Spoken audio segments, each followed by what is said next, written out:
Well, welcome to podcast number 3 of the Zaius Report with me, Warren, talking, everything cult movie. Well, not everything cult movie, but just talking about some of the cult movies, B-grade movies that I absolutely love, absolutely adore. And I've got some great movies lined up for this podcast, which I'll be talking about shortly. So thanks for tuning in, thanks for listening, and I hope you've enjoyed the last 2 podcasts. And I've actually had a few comments from people about some stuff, which I'll get to in a minute. But just before I do, I just want to say thank yous to several people, as I always do. First of all, to the wonderful Alana Evans for allowing me to use her music as the theme for this show, so thank you. So please get on Twitter and check her out, Alana Evans. Of course, thank you to the Only Funny to Us podcast. Obviously, Cliff, TJ, Ben and Steve, they do a great show. I'll put the link up, obviously, on Twitter. But, check them out, Only Funny to Us podcast. You can go to their website or you can go to their Twitter page, OFTU podcast, and you'll find all the links to their show. They've been great supporters of me, and I do want to say thank you. And, of course, also to Ramona at Sports Gal Pal. You can check her out on Twitter or go to her webpage, and you will, of course, find all the links to her podcasts. She, once again, has been a great supporter, so I want to say thank you. And, of course, on the Twitter link or Twitter feed for this, I will, of course, put up all the links to everyone. So please follow them and, and have a listen to their podcasts. They're absolutely fantastic. Now, I had a few requests, actually, during the week. I spoke about this last podcast. Some people have actually been asking me about some movies to actually talk about on, this podcast show. And there was one that I did promise to Steve. Yes, hi, Steve. The Quiet Earth, a fantastic movie from New Zealand about the end of the world, I suppose you would say. And the truth is that I haven't actually seen the movie in about 15 years. So I was planning to rewatch it before this podcast, but I just haven't had time. But don't worry, Steve, I am going to talk about The Quiet Earth in the next couple of weeks. So please just be patient. I will actually get to it. The other one too is that after I'd mentioned the Gamma 1 movies in the last podcast, of course, 1960 sci-fi from Italy, I had a couple of people actually sort of say, well, what about Godzilla? What about Gamera? Why aren't you talking about those? And look, I will get to them in time, but there's so many movies to talk about. The other problem too with Gamera and Gamera is, which movie do you pick? Or do I just talk about them in general? So, look, I haven't really decided about that as yet, but look, I will get to them in whatever shape or form I get to them. Don't worry, I will get to them. The other request, and thank you, Tracy, was for Weather Woman. Now, yes, it is a great cult movie, and I will be talking about Weather Woman, and of course the sequel to Weather Woman 2, in a future podcast. So yeah, don't worry, I love that movie, and I will actually be getting to it. One of the things I've sort of decided to do in these podcasts is I thought we might sort of have a scream queen, if you like, for each podcast. And in the first podcast, we spoke about Brooke Hogan and a couple of her films. Last podcast, spoke about, was it Erin Brown, and some of her movies. So when it comes time, of course, the star of the original Weather Woman was Kia Mizutani, from Japan. So, and of course, she's made a lot of B-grade movies in Japan. So I will do one week I'll do a Scream Queen of Kia Mizutani, and we will get stuck into the Weather Woman movies. So don't worry, they will be coming up. Yeah, so look, that's intros, I suppose. As I said, got a few really good films here to talk about. So, and of course, we're going to have our Scream Queen of the Week for podcast number 3. So sit back, pour yourself a beverage, I don't know, put on the smoking jacket, put on the fez, whatever makes you comfortable, and I'll be right back to talk about movie number 1.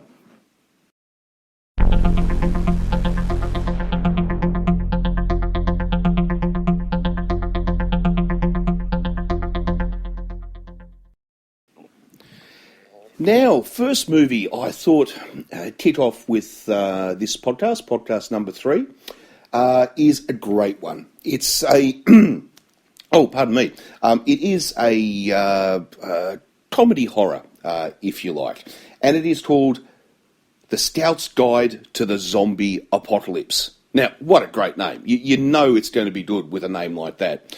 Now, this film is really very, very similar to, I suppose, other films. If you like movies such as Zombieland, Shaun of the Dead, Strippers versus Zombies, Cockneys versus Zombies, these sorts of comedy horrors, then you really will like this one, and I really highly recommend, if you've seen any of those films and have enjoyed them, then definitely check this one out.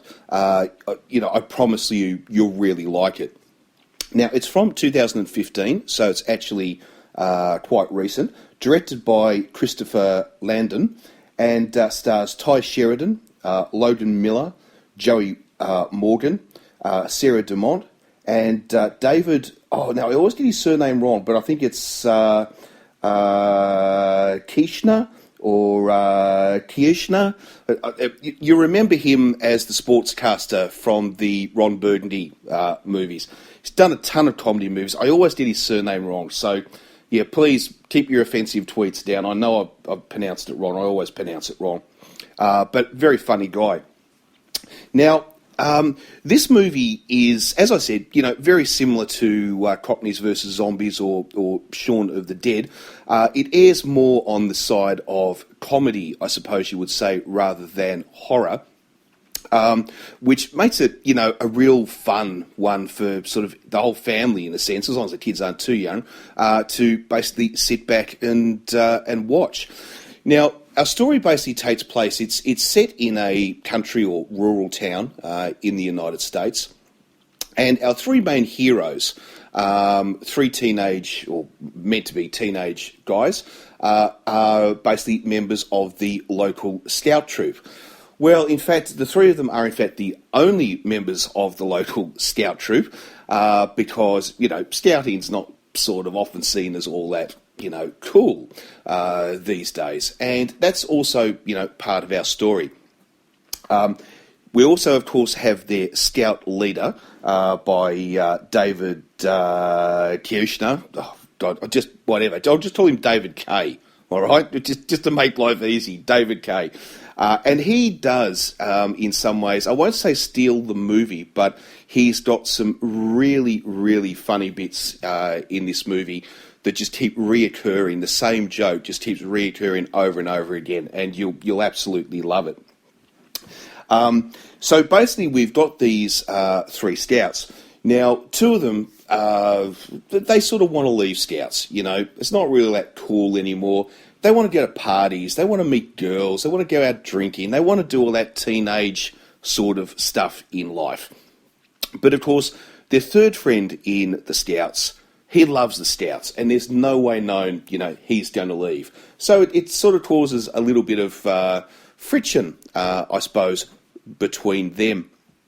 Now, while all of this backstory is happening, the within this town and around it in its countryside, basically the zombie apocalypse starts. Moves through the animals and into the people and so forth. And of course, people are being turned into zombies. And two of our heroes, I suppose, if you like, they find themselves in town and they notice that there's no security guard on the strip club. This is, really unusual. So they manage to sneak into the strip club. Well, of course, they pretty soon find out the reason why there was no security guard is that everybody in there has been turned into a zombie, except for one, which of course is our heroine, Sarah DeMont, a stripper who used to go to the same school as our scouts, but is just a couple of years older.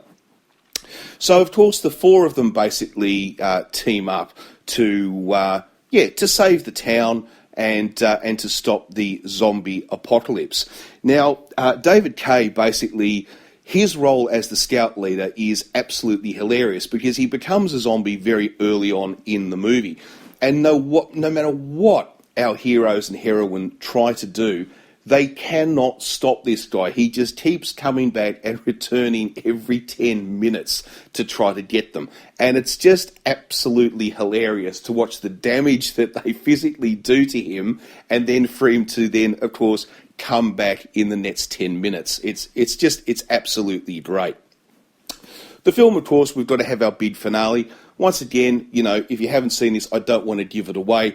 But let's just say that our heroes have got to try to save all the cool kids who have rejected them in the past, but they're going to use all their scouting knowledge and ability of survival skills and how to tie knots and all the rest of it to create weapons and go off and kill all the zombies and save everybody at the town who happens to be at this really cool party. So, look, it's really fun. It's really good.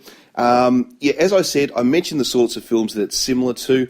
If you like them, then you'll like this. You really will. So, this one gets a thumbs up. It's great fun. Oh, we're just careening off the track. This is going to be a long edit. Oh, that's staying in there. Okay. The Only Funny to Us podcast with brand new episodes every Monday night at 8 at onlyfunnytous.com. Well, now it's time for drum roll, please. Oh, I don't have a drum roll. Oh, well, just pretend it's going on in the back of your mind. Boom, boom, boom, boom, boom, boom, boom, boom. Okay, there we go. Right. Scream Queen of the Week. This week is Christine Nguyen. Now, I know a lot of you are going to be sort of saying, who the F is Christine Nguyen? Well, basically, she's an actress from the United States who has made tons and tons of B-grade movies. And we'll talk about two of her movies basically now. And she's absolutely great. Great fun, great sense of humour. Apparently, she's actually meant to be a really charming, lovely person in real life as well. Now, she's born in 1980 in Vietnam. Probably would have guessed with the surname Nguyen. But was raised in the United States, in Texas, but currently lives in Los Angeles, as you would, imagine, obviously being an actress. She actually has two degrees, two Bachelor of Arts, one in journalism and one in graphic design. So she's, nobody's fool. But as I said, a huge credit of B-grade movies. So anyway, we'll talk about a couple of them now. But yeah, so she's basically our, I keep saying screen. It's Scream, as in, Queen of the Week. Oh, I'm terrible at doing these podcasts, but anyway, bear with me. I do my best. Now, the two films I thought we'd talk about in regards to Christine. First is, which one will I do first? I'm just trying to think now. First one. See, I should write down some more notes. Sharkansas Women's Prison Massacre. Yes, you heard me right. It's a real film, and it's wonderful. It's basically a B-grade, monster, obviously shark movie, and we'll talk about that in just a sec. It's fantastic. But the other one too that I'll talk about, that she's the star of, because there's so many, it's hard to pick which one, But I decided to also go for Tarzeena, Queen of Kong Island. I mean, just the title, is so cool. So, but anyway, we'll get to that one in a minute. Now, the first one. Now, it's from 2015, so it's actually, quite recent, and directed by Jim Wynorski, who we spoke about last week. He was the director of Raptor, which I talked about, obviously, last week, one of my favourite B-grade sort of monster movies. So, he's fantastic. His stuff is really good. Now, it stars, who is actually the lead in this? Because they've all pretty much got about the same airtime. But Dominic Swan, Tracy Lords, Christine Ewan, of course, and Krista Christopher would probably be our main stars. But then we've also got Amy Holt, Lindsay Lucas. We've got a few other people that you'd recognise from, these sorts of monster B-grade sort of movies and that sort of thing as well. Now, it's how do I really describe this film? Well, I suppose I'll just tell you a little bit about it. A bit like Raptor that we mentioned, it's the special effects are obviously really, really bad. A lot of the concepts that they come up with are totally ludicrous and ridiculous and would never work in real life. But, hey, it's a movie, so we all go along with the fun. Now, it basically starts where we have a mining company who is fracking, which is, of course, basically mining for Coldstream gas on the land. And they crack open a portal, if you like, to an underground ocean in Arkansas. So this, these prehistoric sharks basically come out and then come into the rivers. So of course now they can, attack all of our cast members of the film. Now, it was in fact actually filmed in Florida, but who cares? They can film it anywhere they like. That doesn't really matter. Now, the whole story basically is around a chain gang, if you like, prisoners from a local prison who were sent out with their prison guards to go and basically clear up some tree stumps in the middle of a forest. Now, the first question that's got to be asked is, why is a prison sending out prisoners to clean up tree stumps in the middle of a forest? It's a forest! I mean, why would you be cleaning up tree stumps in a forest? But anyway, that's never really sort of spoken about. So it's also interesting too that the women's prison uniform consists of basically a pair of cut-off denim shorts and white singlets. And of course, it's probably the way a lot of men obviously fantasise that women prisoners actually dress. And of course, in this movie, it is the way that our women prisoners dress. Now, while they're off, obviously, cleaning up these tree stumps and all the rest of it, well, of course, our sharks, start to attack. And so while they, of course, then leave the forest to try to escape, they get basically held up. I've got to stop saying the word basically. They get held up by another woman who is trying to break her girlfriend out of prison. They all end up basically together, being trapped by these prehistoric sharks, and of course have to fight off the prehistoric sharks. Now, there's something interesting too about these our monsters in this, the sharks, because not only do they swim in water, and they're able to swim in fresh water, which is interesting, although it's not actually that far off, because we have actually now found that many species of sharks can actually live in fresh water for actually a good month or even a couple of months. But I shouldn't be talking about biology. I don't even know why. Just forget I even said that. But the amazing thing is that they can actually swim on land. yes, they actually dig their way through the dirt. So these sharks will attack you on land, they'll attack you in the water, they'll attack you anywhere. The only safe place, of course, is on top of a rock, but then all these things will do is just jump into the air and eat you anyway. So there basically is just nowhere, that's safe. So our gang of, prisoners and their guards, of course, have to try to escape the sharks. Now, they meet up with a couple of extra people on the way, some basically scientific nerds, I suppose you would call them, who will, of course, give their technical advice and so forth on how they can try to defeat the sharks and escape. Now, while this is all going on, we've also got this bit of a side story. And it's really interesting the way it's been done, and that is, of course, the role of Tracy Lords. Now, Tracy Lords' character is meant to be a police officer, if you like, and she's working with her assistant, who start off investigating basically why these people and animals are all getting, chewed up and all the rest of it in the forest.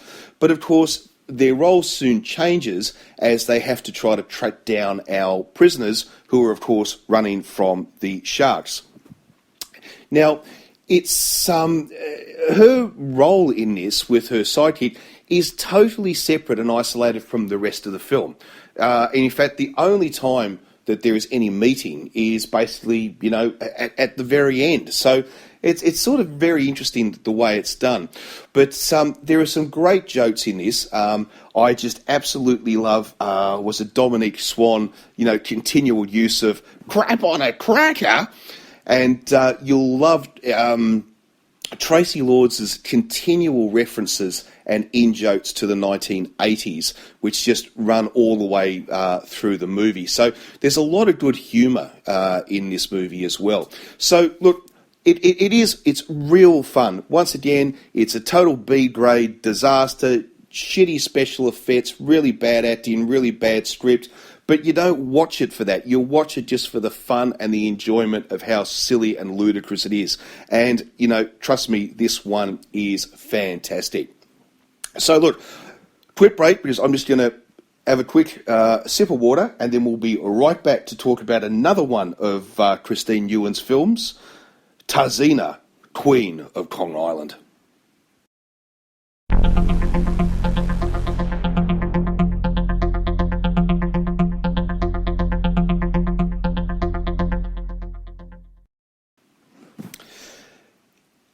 I'm back.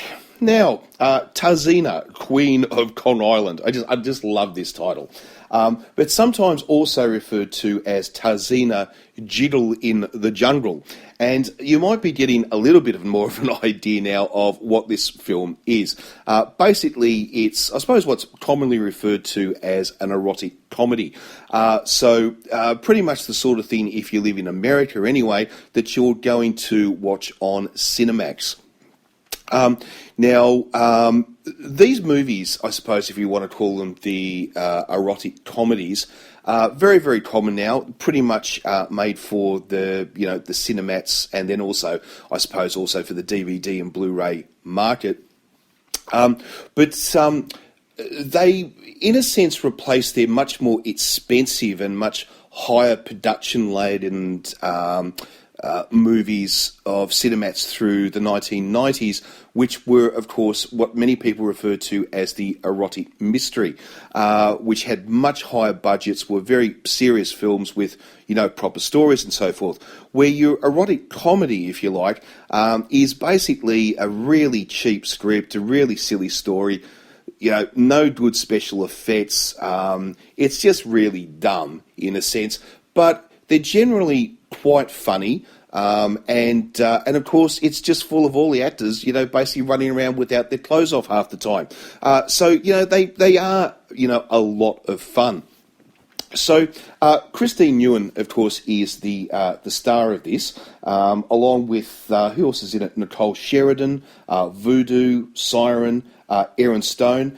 Now you may know some of those names, and not from sort of mainstream or even from B-grade movies. Yes, a number of them are actually adult movie stars.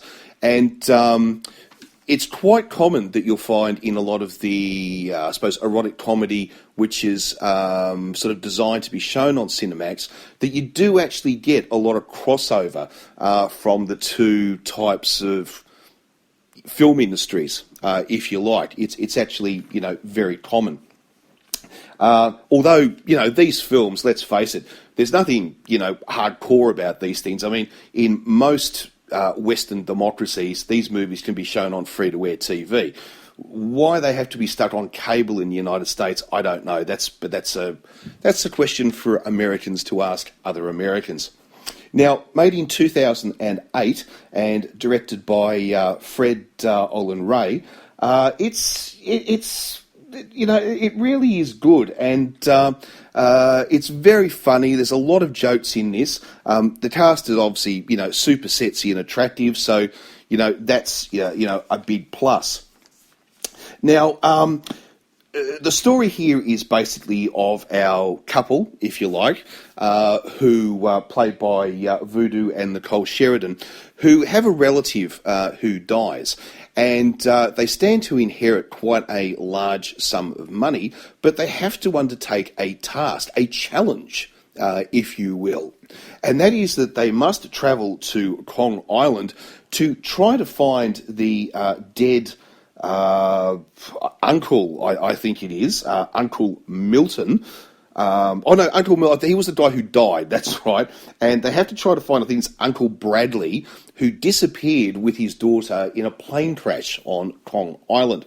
So, of course, they want the money, so they accept the challenge, and the two of them with their lawyer head off to Kong Island. Now, on Kong Island, they will meet up with Aaron Stone, who is meant to be their jungle guide, if you like, and he plays it pretty funny, actually. He's quite good. There is also a mad, nutty professor on the island, because, of course, let's face it, every island's got to have a mad, nutty professor doing weird experiments, and we've got one of those. We've got a jungle assistant, who's played by Siren, who's there, who's sort of, I don't know, half the time she seems to be working for the nutty professor, half the time she's working for the jungle guide, so I don't really know. I'm not even too sure they really even knew when they made the movie. Maybe it was just an excuse to get her into the movie. I don't really know. And then, of course, we have Christine Nguyen, who plays the daughter of Uncle Bradley, and, of course, has been brought up in the wilds of the jungle on this island, and, of course, she is now known as Tarzeena. Now, her best friend in the jungle is a gorilla called Tobonga. Yes, Tobonga the gorilla. And I have to admit that the gorilla suit in this is actually surprisingly good. Even though the actor playing Tobonga the gorilla overacts in this so much, sometimes I'm really not too sure if he's playing it like a gorilla, and the next minute he's playing it sort of like, I don't know, the lounge lizard who's waiting for his next martini before he goes to, pick up some poor unsuspecting woman. It actually is, it's pretty good. And so basically it follows the adventures of all these people, on the island. I really don't need to say much more. It's really a lot of fun, and I do actually really like these sort of made-for-Cinemax erotic comedies. They really are lots of fun. I know some of the people who star in them aren't necessarily overly proud of them, but I think they should be, because, not every movie that's made has to be up there for the Academy Awards. I remember Michael Caine, saying once, talking about the Michael Caine School of Acting, and question number one was always, how big was the paycheck? Question number two is, what's the movie about? And I like that idea, that acting is a job, it's a profession, and quite often you take a hell of a lot of shit roles to pay the bills, to pay the mortgage, to pay for the gas, the electricity, buy yourself a nice car, and then every now and again you can then pick something which is really good that you can be really proud of. So I reckon these films are fun, and I have a huge collection of them, and we'll probably talk about a few more of them as time goes on. But yeah, Tarzeena, Queen of Kong Island, check it out. I worked in the garden center, and a lady came in, and we had the flowers and the plants, and she asked me how much the chlamydias were. The Only Funny to Us podcast, available now at onlyfunnytous.com. Well, what's next on the hit parade? Well, a film I really wanted to talk about, because it's been a film I've loved ever since I was a child, is called Journey to the Far Side of the Sun, or to actually give it its proper name, it's Doppelgänger. But it's these days it's pretty much marketed, and I think it happened because of the sales in the United States, to be known as, or referred to as, Journey to the Far Side of the Sun. Now, it's from 1969 and directed by Robert Parrish, who also directed one of my other favourite comedies of all time, which was the 1960s James Bond spoof, Casino Royale, Casino Royale, with David Niven and Peter Sellers, and an absolutely hilarious film. But anyway, that's for another time. Now, it stars a ton of people that you may know or may not know: Lynn Loring, Ed Bishop, Patrick Weinmark, Herbert Lom, and quite a number of others. Now, 1969, I think I said, don't know if I did or not. Anyway, yep, it's from 1969, and it is part of the a movie made by a company called Century 21. Now, if you don't know what Century 21 is, you'll definitely be pretty familiar with much of the product produced by Century 21, such as Thunderbirds, Captain Scarlet, Stingray, Space 1999, UFO, Fireball, Etzel 5, and other fantastic TV shows made for children by, of course, the late but very great Jerry Anderson. And and I just love absolutely everything that.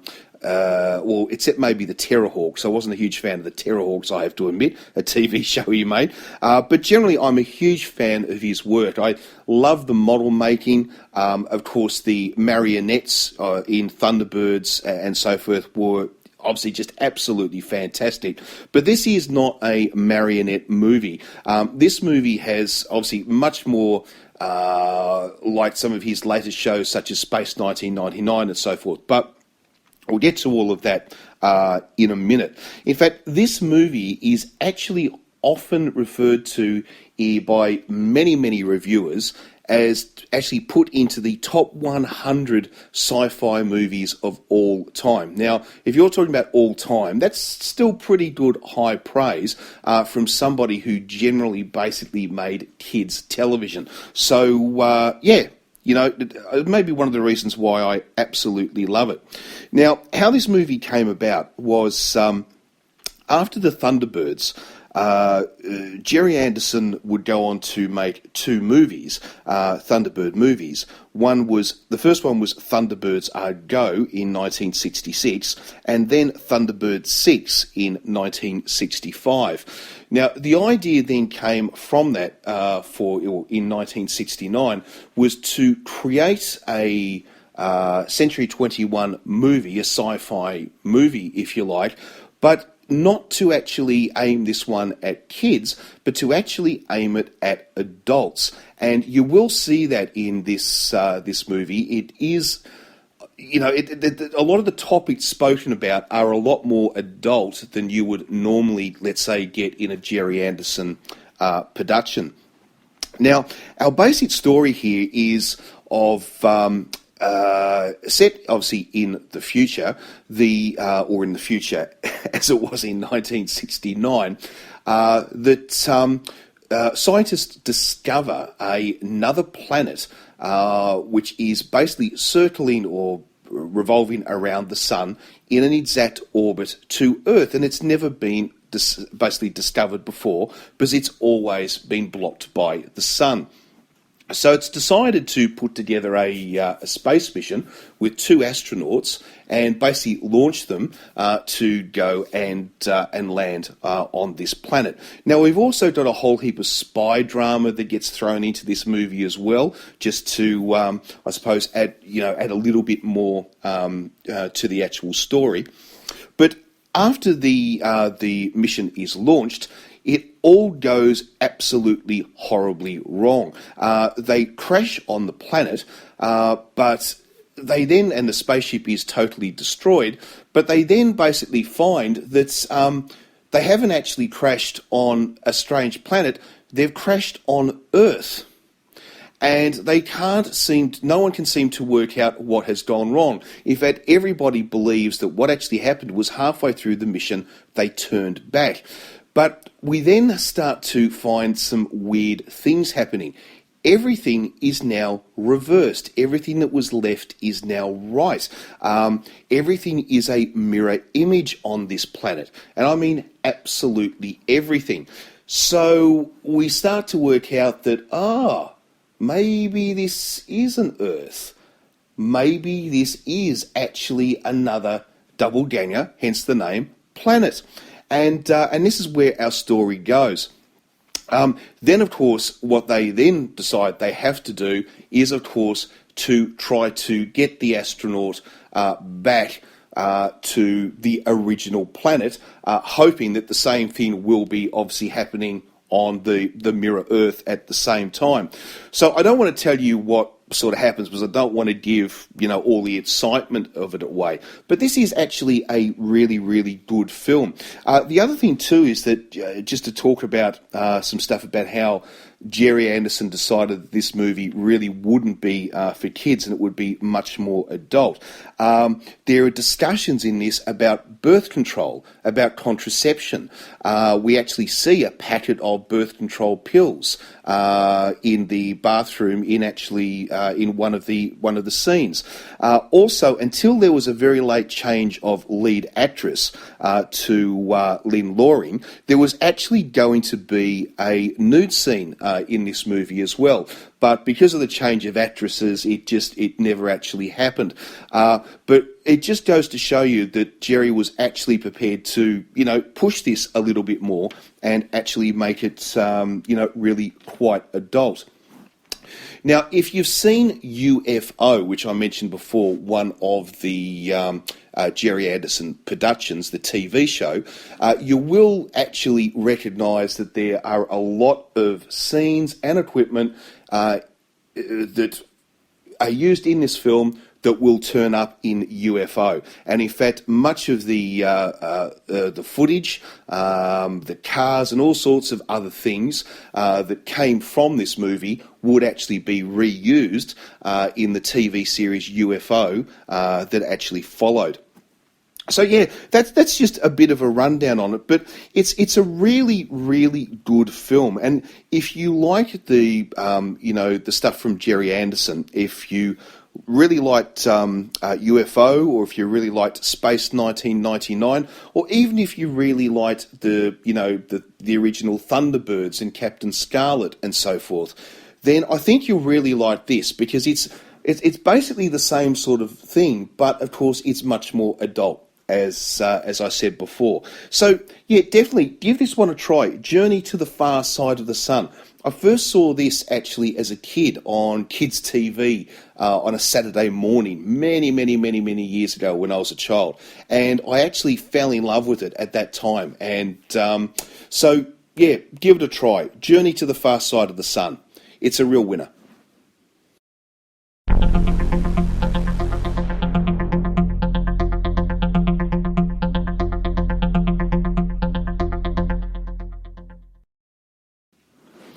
Now, at the start of the podcast, I mentioned that obviously I'd had a request in regards to Godzilla and Gamera. Well, I'm not going to talk about them, obviously, on this podcast, But I will talk about a 1960s Japanese giant monster film, because of course the Japanese do make a lot. There's not just Rodan, there's not just Godzilla, there's not just Gamera, there's not just Mothra. There are actually, huge amounts of monster movies, obviously, that have come out of Japan. And the one I want to talk about now is The X, as in yes, The X from Outer Space. Now, it was made in 1967, and it's this I really did enjoy. If you like Godzilla movies, then there's a good chance you'll like this. If you don't like those early Godzilla movies, from the 60s and the 70s, then you might find this one a little bit hard going, when all the aircraft are just plastic models and, and that you can see that they're toy tanks and, who are fighting the monster and all the rest of it. But, that's the charm of these movies. That's what, these Japanese monster movies, the early ones anyway, before CGI came along, which makes them so much fun. And the other thing too is that just like, Godzilla and so forth, our monster is always just a man in a costume suit who goes and stomps on Tokyo all the time. So, and that's, also, the absolute charm of it. I mean, I love the way that in Japanese monster movies, they may be CGI-ing, aircraft and tanks and all this sort of stuff for the big battles, but they are never, and they just simply will not CGI the monster. The monster is always a man in a rubber suit. And I just, look, that's one of the things I love about it. Now, it was made, I think I said 1967. There was then, it was re-released then for American audiences in an English dub version in 1968. Now, it basically follows the travels of the spaceship AAB Gamma, who, after finding a space relic, I suppose you would like on Earth, basically head off on a mission where they continually keep seeming to be diverted to do other things all the time. But anyway, while they're basically on their space mission, if you like, they find that their spaceship gets covered in this weird substance.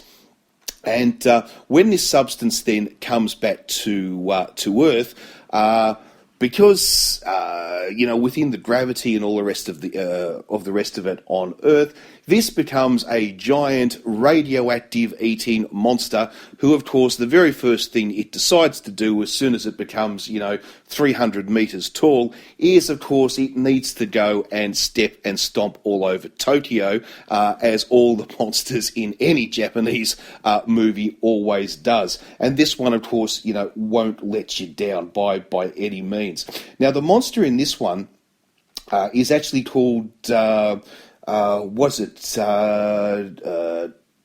Duliala or something like that. It's a bit hard to pronounce. And it was interesting that in 2008, this movie had obviously gained such a cult following in Japan that a comedy spoof send-up was actually created called Monster X Strikes Back. And it was basically a sequel to The X from Outer Space, but instead of being done as a serious movie, they actually did it as a comedy, and it was basically a send-up of modern politics and economics, I suppose, if you like, as the monster re-emerges back on Earth to attack the G8 summit in Tokyo. So it's good to know that the Japanese, have got a good sense of humour. It's also interesting, too, that this monster, while being sort of on the spaceship in outer space, is basically just shaving cream. I mean, that's what it looks like. And that's pretty much what they use to stop the monster in the end, is just gallons upon gallons upon gallons of shaving cream. But look, it's really, really lots of fun. If you like those sorts of Japanese monster movies, whether it be Gamera, whether it be Godzilla, whether it be Mothra or Rodan or whoever your favourite Japanese monster happens to be, then I think you'll like this one. Obviously, it's very much in the same vein, although it has absolutely no connection to any of those monster movies. But it's still definitely one to check out.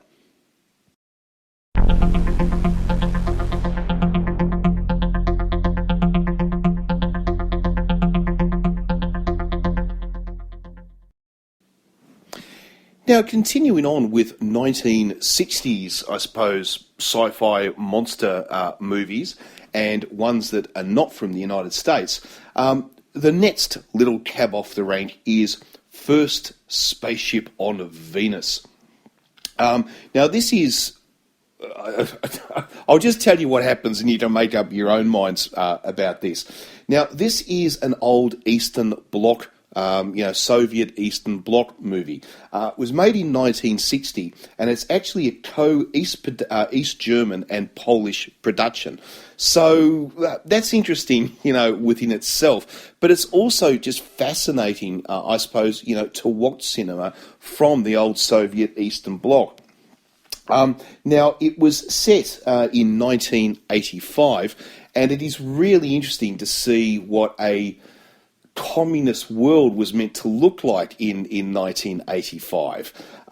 So that in itself, it's almost worth watching for watching the film. Now, it was based off a real novel, actually called The Astronauts, and the actual author, apparently, of the book absolutely hated the film and wanted nothing to do with it. So we're off to a bit of an interesting start there, I suppose.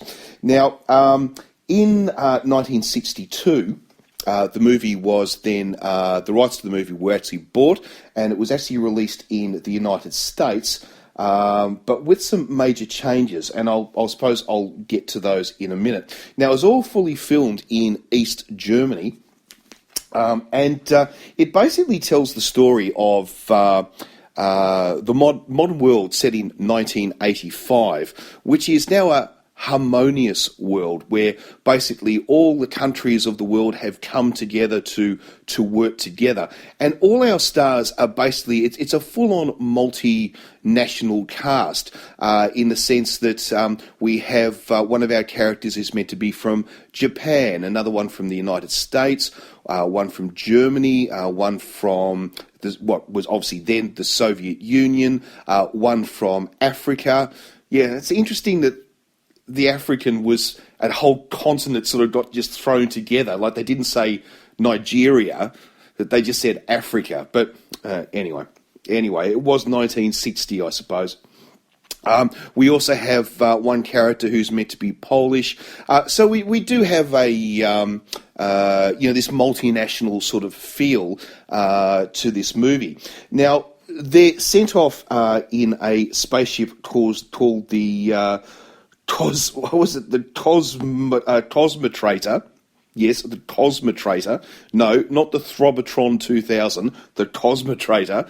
And to go to Venus, where they believe that they have found, or they suspect there is life. And but on the way, they sort of start to learn a little bit more about the culture that they believe there from these transmissions. And they find that the people of Venus are actually planning to go to war with the people of Earth. So they have to decide, will they go back to Earth to warn them, or will they head on to Venus? Well, they decide to head on to Venus. Now, when they get there, and I'll give this much away, and then I won't give any more away, they basically find that it's a dead planet. It's radioactive, full of radioactive storms, and there is no life anymore on Venus. And they have to try to work out what happened and how are these messages going, saying that they're going to invade Earth when there aren't people there anymore.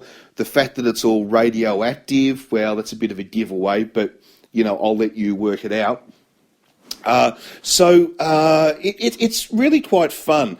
And surprisingly enough, too, considering this movie didn't really cost an awful lot to make, and it wasn't made in the old Soviet Eastern Bloc, the special effects and everything for 1960 are actually not bad. They're really on par with anything that the Italians, or the Americans anyway, in B-grade cinema were doing. There's really not a great deal of difference. Yes, you can still see the wires supporting the spaceship and all that sort of stuff, but you did on every movie from this sort of time period. So, it's not too bad at all. But one of the interesting things about this film is that when it was released in 1962 in the United States, it was cut dramatically. In fact, something like about 30 minutes were actually cut out of this film. Also, interestingly enough, all the references to Hiroshima, all the references to nuclear war, were all cut from the American version, which is a real shame because it's actually a crucial part of the story, the idea of trying to survive nuclear war. So it was... I know it was done for political reasons in the United States, but it's a real shame. It's also a shame that if you want to see this movie in full, there isn't an actual English dub of it. You've got to actually watch the cut-down version. So that's, really a bit of a shame. Also, interestingly enough, in the American version, two of the characters' roles are totally changed. In the original... the scientist is an American and the crew commander of the spaceship is Russian. Now, it's interesting that when this film, obviously to America, they changed it around and made the scientist Russian and the crew commander American. And it's been basically suggested that for American audiences, they couldn't accept that a Russian in 1962 would be commanding an American, so they swapped the roles around for American release. So just a bit of an interesting side story. Now, it's also often referred to as the Silent Star, Spaceship Venus Does Not Reply, and also Planet of the Dead. Ooh, Planet of the Dead, I like that one. So this is really good. Once again, if you like 1960s sort of sci-fi movies, with bad special effects, but probably the best they could do for the time, definitely give this one a go.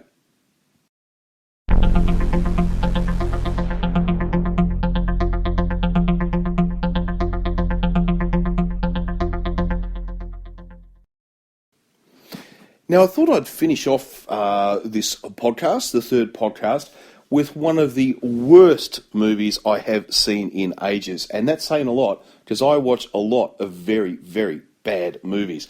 But this absolute abortion from this year, 2016, called Dark Web. Now, I suppose before I go any further, I should explain the term dark web. Now, I think a lot of you, of course, will know what the term dark web does. For those of you who don't, very, very briefly, the term dark web basically refers to a side of the internet where all activity is basically illegal. If you're viewing, stuff that would be classified as part of the dark web, you'll probably get a knock on your door from your local police department. This is the part of, the internet where all the pedophiles hide and all those nasty people and stuff like that. So, obviously, that's what it's talking about. And this movie sort of follows that. It's basically about making snuff films, to be honest, but it's sort of set in an action-adventure genre, and I will explain. Now, it stars Petra Salander and Danny Glover, believe it or not, but I think Danny Glover actually, quite literally, Skyped his role in. He's only actually... we only basically see him by video uplink, and he really only gets about 5, maybe 6 minutes airtime in the entire movie. Why he did this, I really don't know. Sometimes I actually wonder whether, behind the scenes we couldn't see it. There were ISIS people there with swords, sort of, threatening him, do this, Daddy, do this, or we do something nasty. Because I do not understand why he made this film. But, but then again, as we said before, maybe it's the Michael Caine school of acting, how big's the paycheck? Then tell me what the story is, So if that's the case, well, fair enough. But this film is really bad.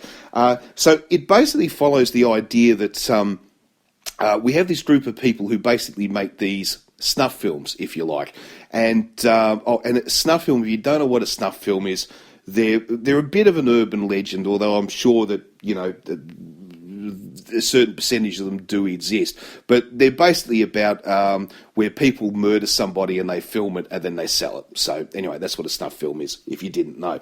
So anyway, there's this group of people who make these films by kidnapping women, and then they throw them into this forest, if you like, which is full of cameras, and then they get all these people to hunt down this woman and kill her, and then they film it all, and then they, of course, sell it.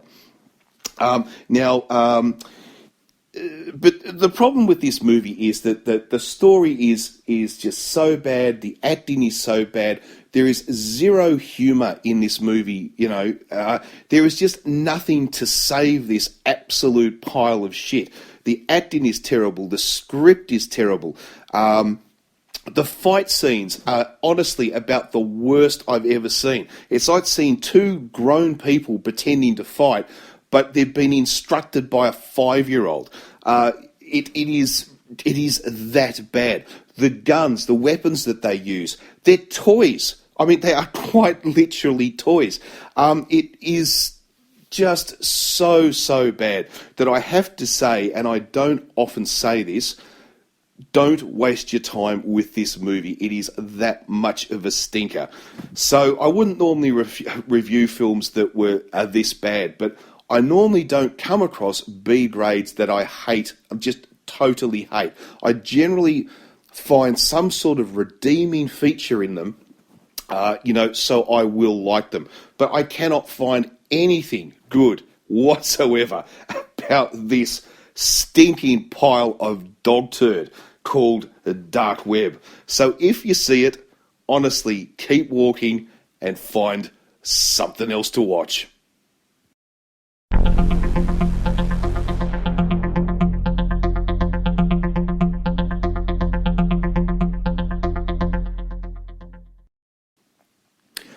Well, that's it for another podcast. That was, podcast number 3 of the Zaius Report. So thanks for listening in. I hope you enjoyed. I hope I didn't ramble too much or waffle too much, because I know I always do that. So, I do apologise. But, look, we had some great films, well, in my opinion anyway. And if you're still here for podcast number 3, I'm hoping that you see a side of cinema which is not perfect, but you still appreciate. So I hope you'll be back for podcast number 4 next week.